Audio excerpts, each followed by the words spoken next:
Hello and welcome to the third edition of the Youth Debate. Our first edition of the Youth Debate was in Mumbai. Our second edition of the Youth Debate took us to Bengaluru. And we are extremely excited today to be bringing you the third edition of the new Youth Debate from the national capital of New Delhi. As usual in the Youth Debate, we have 8 participants today. 4 of them are college students representing the youth.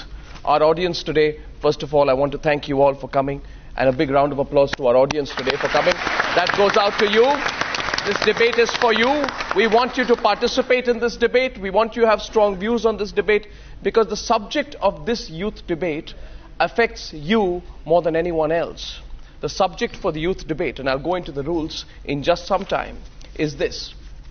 The motion for debate is that the privatization of education has brought down the quality of education.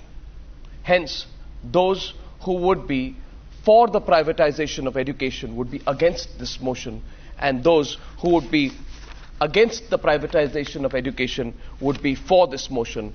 And let me welcome and please give a rousing applause to all our participants in this edition of the Youth Debate today. The motion is the privatization of education has brought down the quality of education. And supporting this motion from my left today, give them a round of applause, Vanshika Singh, a second-year student at LSR College. To her right is the very respected Professor Anil Sadgopal, member of the Central Advisory Board of Education, one of the most prominent educationists in India today. To his right is Uday Singh Rana, a very avid debater, and he is a second-year student of political science at Hindu College, Delhi University. To his right, anti the privatization of education and therefore for the motion is Madhu Prasad, former professor at Zakir Hussain College and professor of philosophy at Delhi University. Thank you very much. He's a member, also been a member of the All India Forum for Right to Education in India. To a round of applause once again to our participants today, because they are tonight, those on my left today are firmly against the privatization of education. They believe it does not serve much of a purpose. We'll open up this debate. To my right, someone we all know very well, Professor Arindam Chaudhary, economist and management guru. If there's one person who represents the face of privatization of education today, it is Professor Arindam Chaudhary. Now, whether you like him or not, he follows a certain method which elicits strong views. To his right, also, for pro-privatization of education, Abir Sharma, second-year student at Hansraj College, Delhi University. Thank you very much, Abir. To his right, Naveen Chopra is chairman of the Chopras. Very few people have played such a role in opening up education into the private sector as Naveen Chopra, as chairman of the Chopras, a big education consultancy. And finally, our student from the Faculty of Management Sciences at Delhi University, doing his MBA, is Dhruv Mittal. Thank you very much, Dhruv. Warm round of applause to all our panelists today. Debate is this: the privatization of education has brought down the quality of education. Now, we have a buzzer, and before I play the buzzer, I want to briefly introduce you. We believe in a free-flowing debate, right? Don't we believe in a free-flowing debate? You want a free-flowing debate or very regulated debate? Tell me what you want. Free-flowing debate. We want a free-flowing debate on the subject of whether the privatization of education has brought down the quality of education. Therefore, the only thing that I request all our panelists is listen to me very, very clearly right now. At the start of the debate, a 90-second introduction. For the motion, against the motion, we are going to move rapidly from each of our panelists. The buzzer goes. We request you at the end of a 90 seconds, end your points of view. After that, we are going to go into open interjections, and as the debate progresses, I will take you along the rules. So as of now, let me please begin the debate today by welcoming our first speaker and give them a round of applause as they speak. If you agree with them, give them a stronger round of applause. If you disagree with them, don't boo them down. That won't be fair. Against the privatization of education and speaking for the motion that the privatization of education has brought down the quality of education in India, Vanshika Singh from LSR College, Delhi University. Vanshika, you got 90 seconds now. Go on.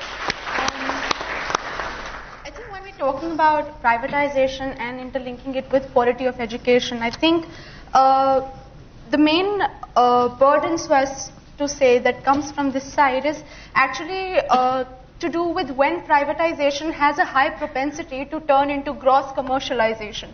And that is when I think the quality really suffers, right? Not to deny the fact that in something like education in a country like ours, is it even right in its essence or not, right?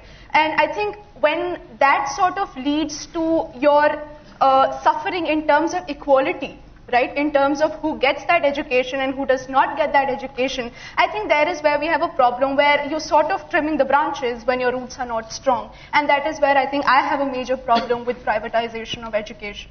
Well, thank you very much. You've kept to your time. That happens very rarely, let me tell you, in debates these days. Does the privatization of education inevitably mean the commercialization of education? Hasn't privatization turned education into an industry?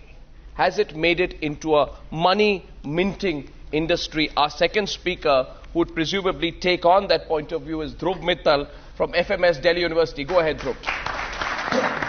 Okay, before we jump into any hasty conclusions, let us consider these facts. You go to any government website, they're going to tell you that India is 80+% literate.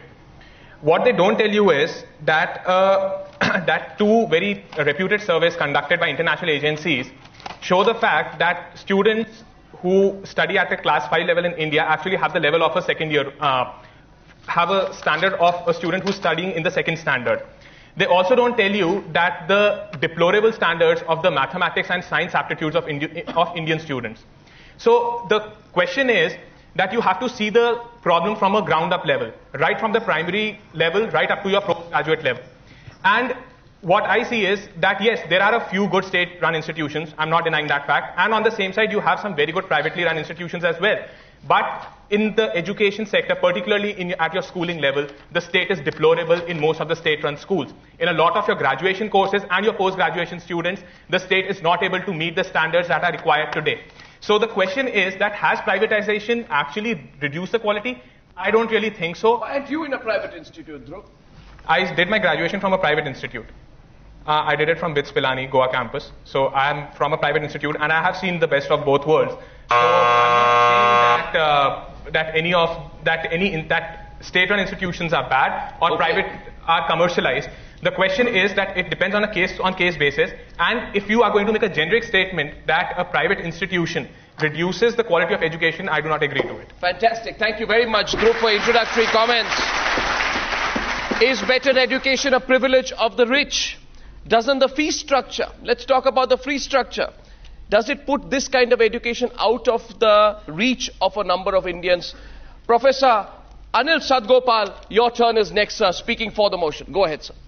Three issues I want to raise. First, the agenda of destruction of public education system in the country, which got formally initiated in 1991 with globalization under World Bank dictates, when a whole program of the decade of 90s was undertaken under district primary education program to destroy the public funded school education system, on which I'll elaborate later. And after 90s began the program of World Trade Organization and GATS, WTO GATS agenda, to destroy the higher education system. And what I think is probably not correct to say is privatization, which we are talking about. We are actually talking about financialization of education system. Second issue, this financialization of education system has increased both inequality and discrimination, which is against the constitutional obligation of the state, that is Article 14 and Article 15. Today we are in a situation when only 8% of the Dalits and only 6% of the tribal children and roughly 8 to 9% of the Muslim children and OBC are able to graduate from class 12, and they are the only one in the weaker section of society, constituting 80% in India, who become eligible for higher education. My third issue is about quality. This is a myth that all private institutions are better than public funded education system. Big myth being promoted. In fact, large majority of the private education institutions are fourth-rate education institutions, and they are the ones which should be just totally stopped from functioning. There's a small number which probably fulfill the market agenda. They fulfill the corporate goals of promoting profiteering and building up the capital. There's a capitalization agenda. They stop all knowledge generation, knowledge production, knowledge dissemination, which is against the corporate goals. They provide an education system which builds up a docile docile workforce for the global market. And this is what we have to oppose. Buzzer's gone. You've made a number of very strong comments. Professor Arindam Chaudhary and Naveen Chopra are listening to you. They're glaring at you as you speak. Naveen Chopra, your turn. Do you think Professor Sadgopal has made broad generalization? Or is he right that the business of education, which people like you represent, has overtaken the social motive behind education? Naveen Chopra.